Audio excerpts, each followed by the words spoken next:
ஏமா எல்லாருக்கும் கரங்கள் கூட கூட இருக்கு, தலை கூட இருக்கு. சரி, கால் 2 தானே இருக்கு. கால் 2 தான் இருக்கு. ஏன்னா ஞானம் 2 வகைப்படும். ஒண்ணு படிச்சு தெரிஞ்சுக்கிறது, இன்னொன்னு உணர்ந்து தெரிஞ்சுக்கிறது. அதான் ஞானத்தை கொடுனா திருவடியை கொடுனா காலை வெட்டி கொடுக்கறது இல்ல. மின்சாரம் சரணடைகிறது.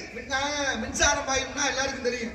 எப்படி பாயுங்க சொல்ல முடியுமா? சொல்லுங்க. அது தெரியாது, உணரத்தான் முடியும். அடிச்சா வலிக்கும். வலி என்னன்னு காய்ச்சல் அடிச்சா தெரியும். காய்ச்சல் அடிச்சா தெரியுமா? அடிச்சா வலிக்கும். நோய் வந்தா தெரியும்.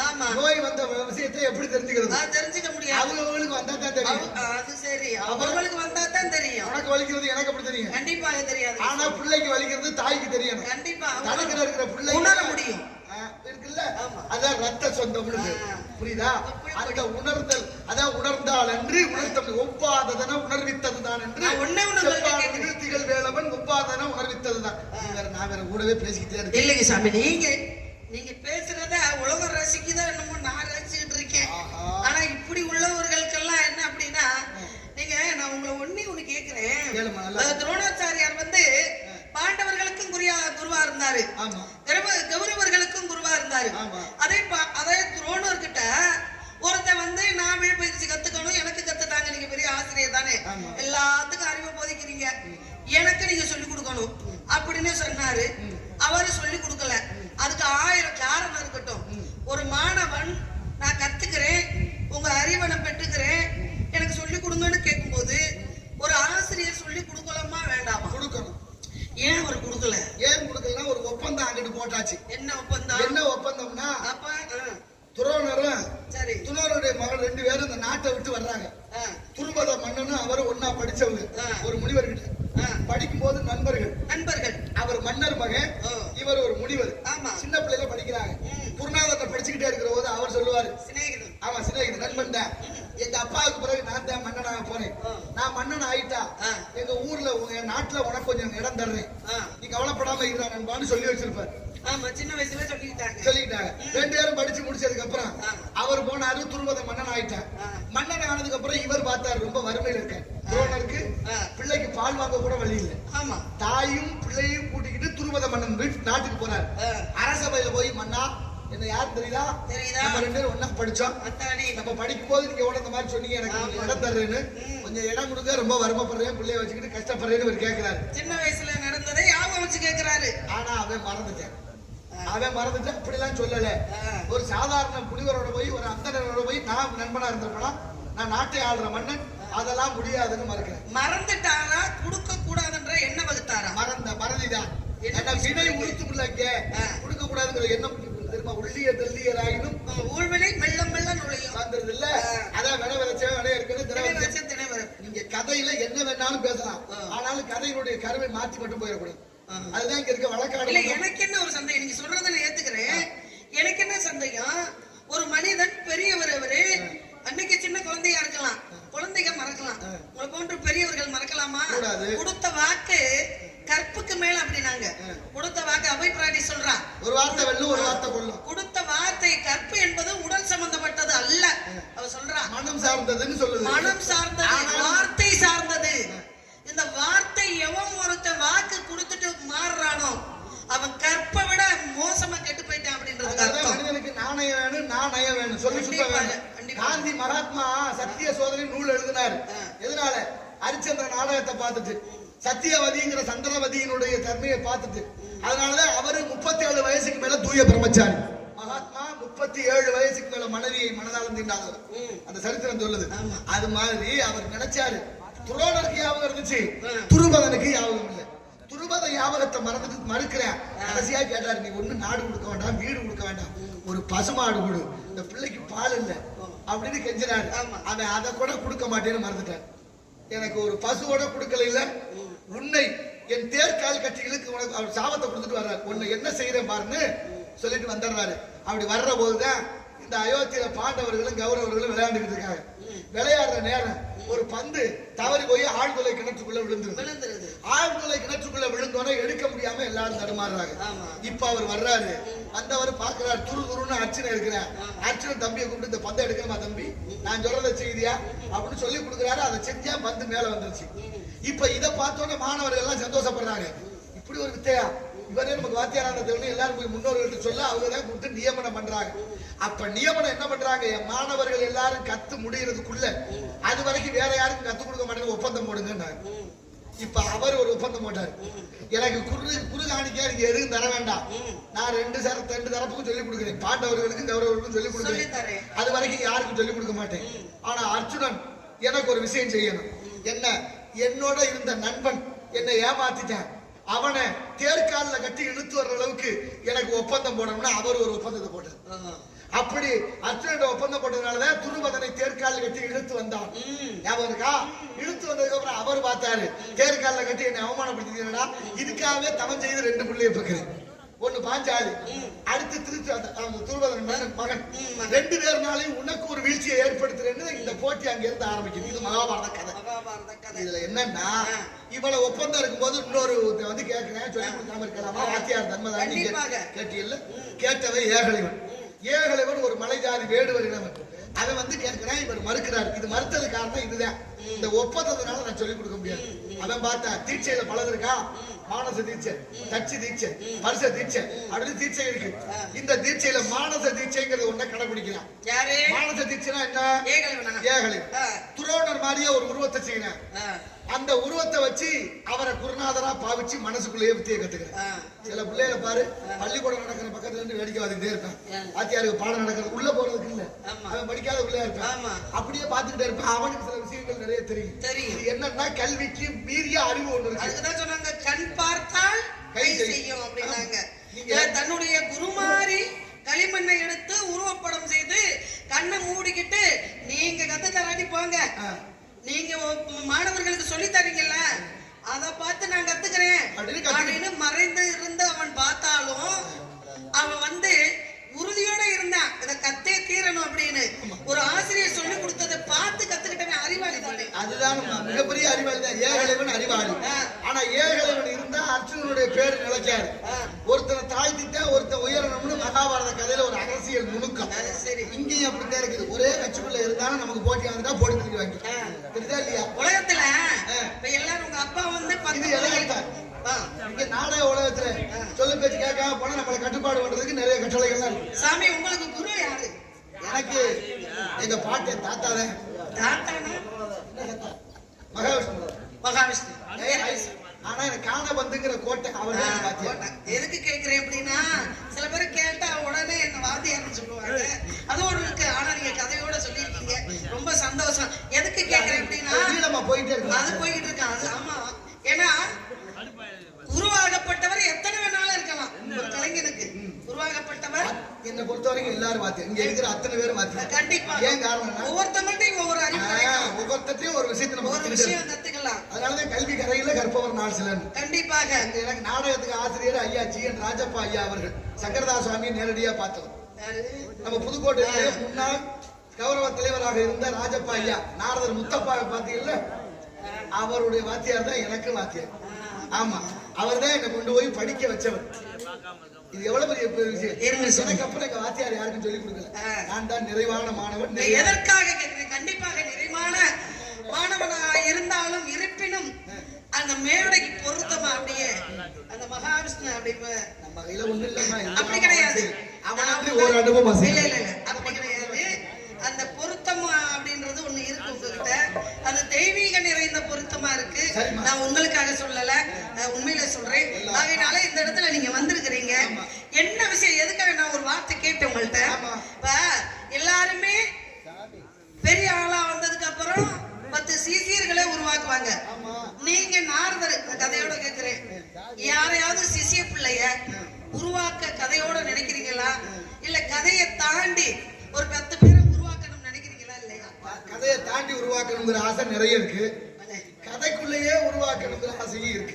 கதைக்குள்ளேயே ஒருத்தர் என்ன உருவாக்கணும் இது வரைக்கும் நாரதரை பார்த்து கதைப்படியே யார் உருவாக.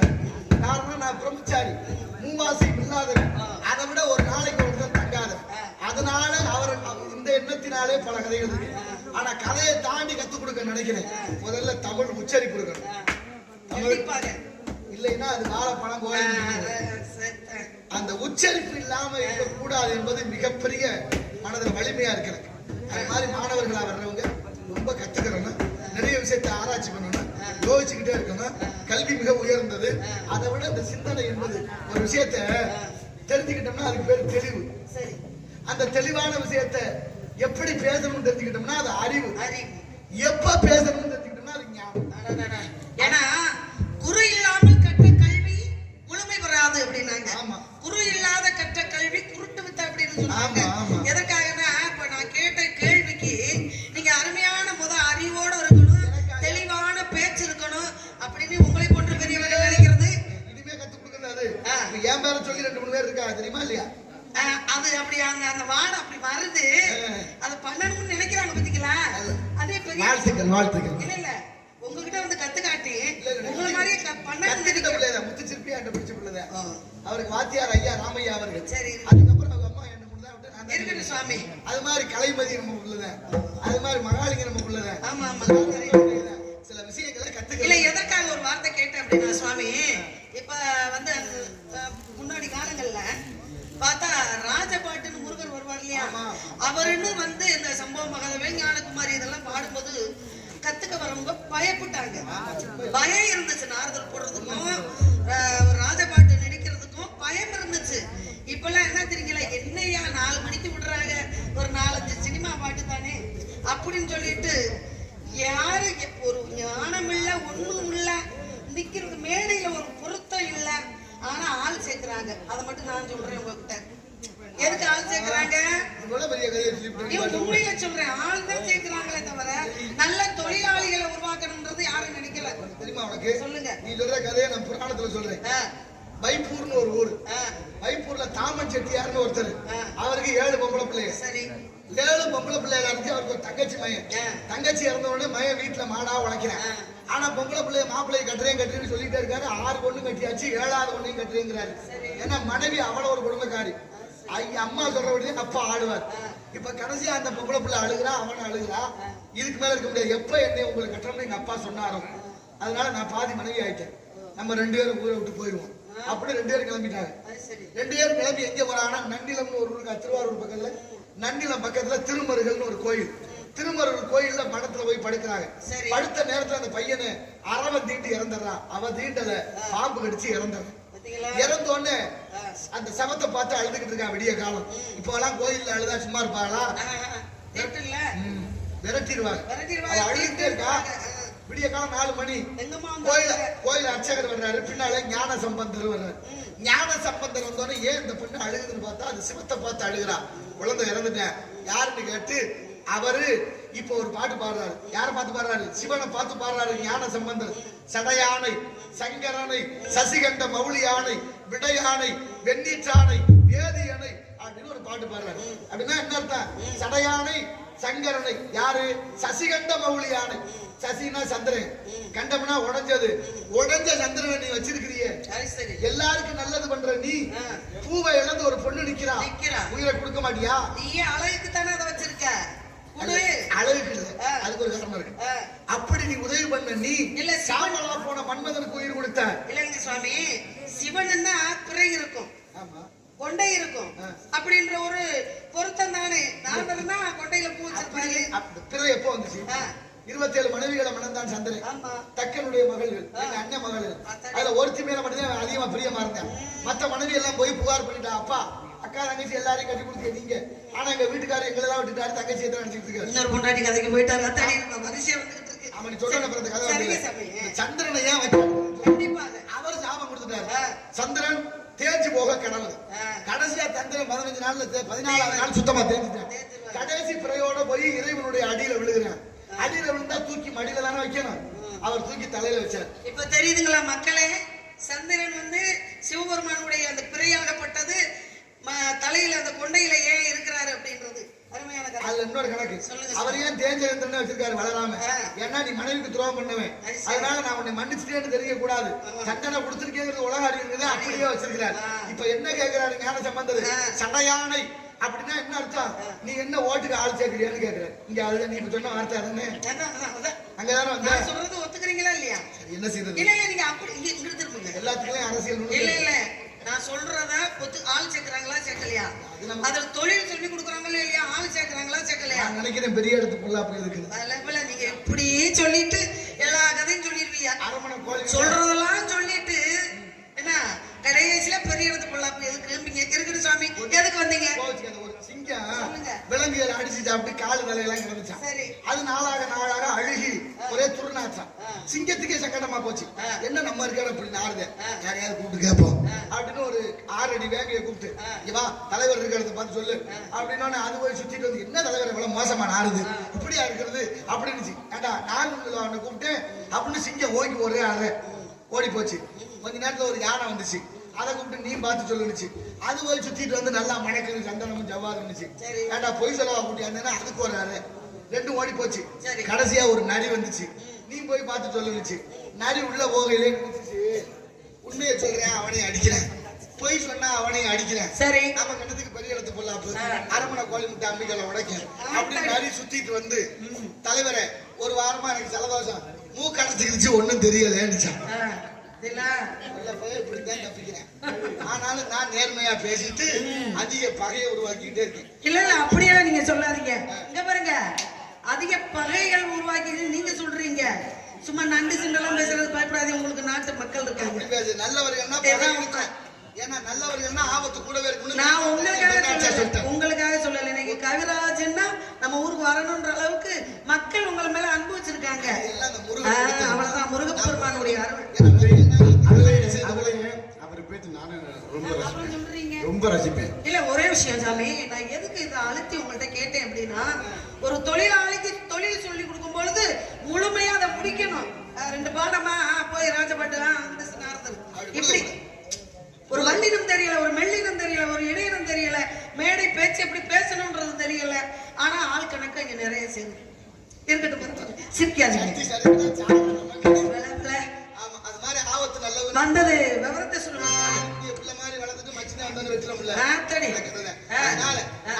என்ன வாய் தானே தெரியல, அந்த வாய் யாரு கேக்குறீங்க?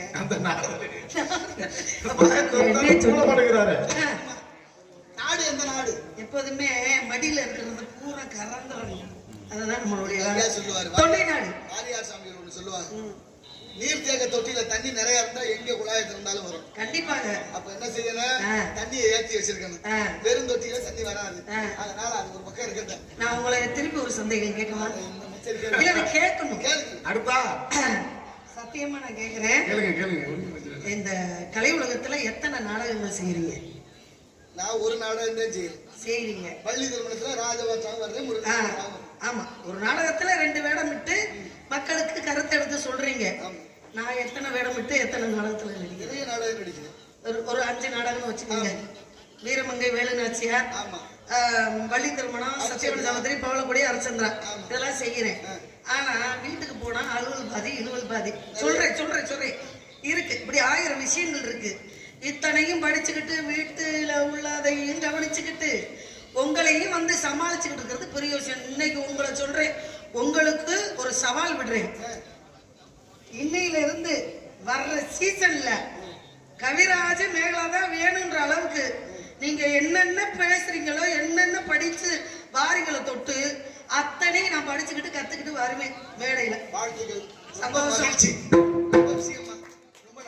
அப்பனா 7 மணிக்கு நாடகம் ஆரம்பிச்சாதான் சரியா வரும். இல்ல அதுக்காக சொல்லல, நீங்க தொட்டு கொடுக்கறதெல்லாம் என்னால பேச முடியும், பேச ஆரம்பிப்பேன், பண்ணுவேன்னு சொல்ல வரேன். முயற்சி தான் வேணும். முயற்சி இருந்தால், தேடல் இருந்தால் கண்டிப்பா வெற்றி பெறலாம். தேடல் இல்லைன்னா அப்படியே தான் இருப்பான். கண்டிப்பா நடக்கிறது எல்லாம் இயல்புதான். அதுக்கப்புறம் பரிணாம வளர்ச்சியில மனுஷன் பெருமை அடைகிறான். அது போல கத்துக்கிறதும் பெரிய விஷயம் இல்லை, வந்தது மாதிரியே இருக்கக்கூடாது. அதுக்கு மேல என்னென்ன செய்யலாம், என்ன தேடலாம், கண்டிப்பா நம்மளை சுத்தி என்ன நடக்குன்னு தெரிஞ்சுக்கிறோம். வாழ்த்துக்கள். ஏன்னா நிறைய பேர் என் கூட நடிக்க மாட்டேன்னு எழுதி போட்டுருக்கு இந்த நாடக உலகத்துல. உங்களைத்தான் சந்திக்கணும்ட்டு நான் இருக்கேன். காரணம் விஷயங்கள் தெரிஞ்சுக்கலாம். விஷயங்கள் தெரிஞ்சா அறிவை வளர்த்துக்கலாம். மகிழ்ச்சிமா, புரியுதுங்களா? மகிழ்ச்சி. வாழ்க பல்லாண்டு. பருவமடைந்த பெண்ணோட வாழ்க்கை தெரியும். என்ன வேணும்? 4 இட்லி. என்ன பருவமடைஞ்ச பெண்ணுக்கு என்னங்க வேணும்? மொத்தத்துல 3 சொன்னாங்க. உண்ண உணவு, உடுத்த உடை, இருக்க இருப்பிடம் அப்படின்னாங்க. பொண்ணுக்கு என்ன வேணும்? தோடு முகுத்தி வேணும், பூ வேணும், பட்டுப்பாவடை சட்டை வேணும், எங்க சாப்பிடறதுக்கு நல்ல பலகாரம் வேணும். வேற என்னங்க வேணும்? நான் கேக்குற இட்லி வரலாறு உனக்கு தெரியுமா? போகாதீங்க. அப்புறம் அந்த இட்லிக்கு அளவுக்கு அரிசி எப்படி சேர்க்கணும், உளுந்து எப்படி சேர்க்கணும் நான் கேட்பேன். அது பக்குவம். இட்லி எப்படி தெரியுமா? பல்லவ மன்னன் இந்தோனேசியா மன்னன் மகளை கல்யாணம் பண்றேன். கல்யாணம் பண்ற போது இந்தோனேசியா மன்னன் சமையல் குறிப்பும் படிச்சிருப்பாரு.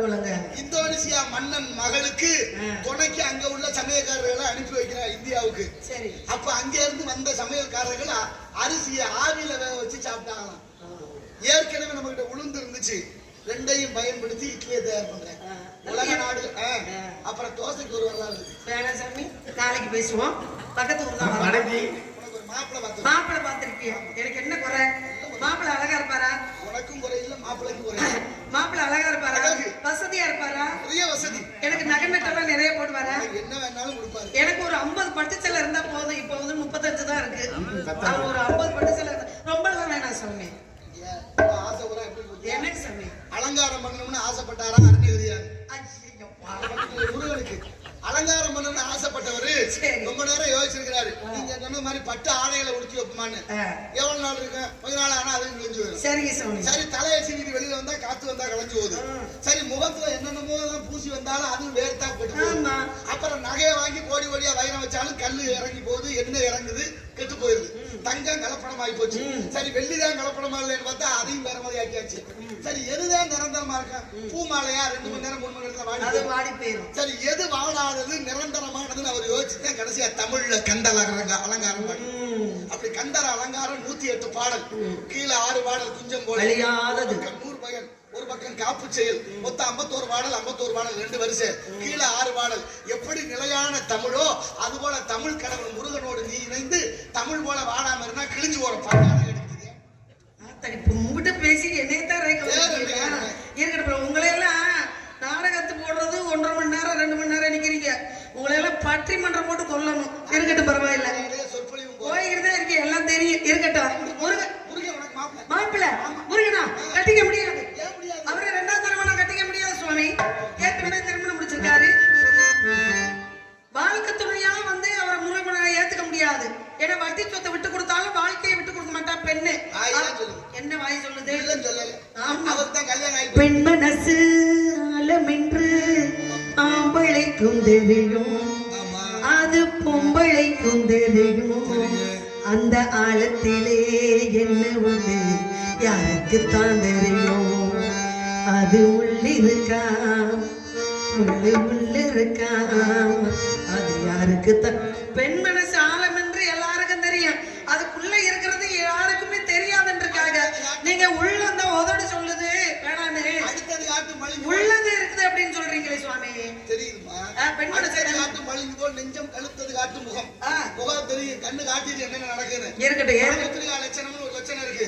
அதை படிச்சுட்டோம்னா யாரு எப்படி இருப்பான்னு அத்தனையும் சொல்லிடலாம். அத்தனை ஏன்னா ஏற்கனவே நீங்க பெண் வேடம் விட்டு பெண் வேடம் விடல, பெண்ணா இருக்கீங்க, குழந்தைகளை பெற்றிருக்கிறீங்க. அந்த ஞானத்துல கூட நீங்க கண்டுபிடிச்சிருக்கீங்க. முருகன் உனக்கு மனவாளன். முருகனை கட்டிக்க முடியாது. பல்லர மாப்பிள்ளை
சாமி உலக நடிப்பாளருக்கு சாமி ரசிக்கலாம். ஏன்னா அதை அழகா ரசிக்கலாம். பக்கத்துல வச்சுக்கலாம். அடைய முடியாது. முடியாது. ஆனால் நான் சொல்றேன், உனக்கு கல்யாணம் செய்து வைப்பேன். ஆ, என்னால முடியும். முடியாது சாமி. இன்று பொழுது அஸ்தமனம் ஆகும். பாப்பமா வேலவனை உன்னை திருமணம் செய்து கொடுக்காவிட்டால் என்னை ஆறுதல் அல்ல. அடுத்தது பிரம்ம முடிச்சு அல்ல. அப்புறம் நான் பேச ஆரம்பிக்கிறேன். சும்மா இருங்க. கவிராஜனா பெரிய ஆளுன்னு ஊர் இருக்கு. ஆனா எனக்கு இந்த விஷயத்துல மாப்பிள்ளை கல்யாணம் பண்ணி குடுக்க முடியாது. போனா போகுது, மச்சினம் கொண்டாட்டியாச்சு. போனா போகுது, சுவாமி ஆச்சே, பொம்பளை கல்புக்குள்ள மொழி வச்சு வெட்டணுமேங்கிற குணத்துல நீ பொண்டாட்டி உள்ள எல்லாமே இப்படி திரியிறாரே ஊருக்கு. நம்மளும் ஒரு தோதா ஒரு பேசிடக்கூடாது பெரிய மனுஷனை. இப்படி எல்லாம் ரெண்டாம் தரமா பார்த்து வச்சிருக்கீங்க. மூளை இருக்கா உங்களுக்கு அப்படின்னு பேசக்கூடாதுன்னு நினைக்கிறேன் நான். நான் ஏற்கனவே மூளை இல்லாத கலத்தை சொல்லிட்டேன் பாத்துக்க. அதனால நீ என்ன செய்யற? முருகனை கல்யாணம் பண்ணி வைக்க முடியாது. நான் போய் முருகனை கூட்டிட்டு வரேன். நீ பாருங்க முடியாது